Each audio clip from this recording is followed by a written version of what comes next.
Okay, here we have the giant sonic robot. It's bump and go as well.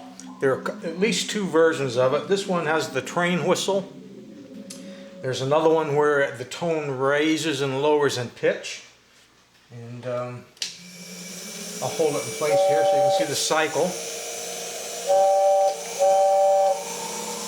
And then it's like I say, bump and go.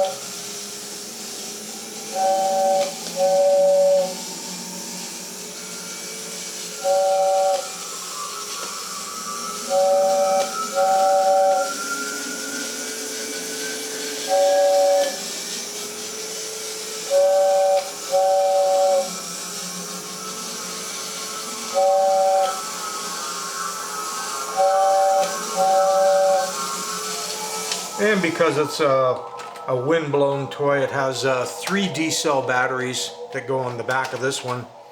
The non-stop robot, the lavender robot we just looked at, had 2 D-cell batteries that went into the bottom. And now you can see by the time they came to making this one, instead of putting the entire motorized drive in the bump and go, the motorized drive and whistle blowing functions are all part of the robot, and just the drive shaft goes down to the wheels. It's much more reliable and simple design.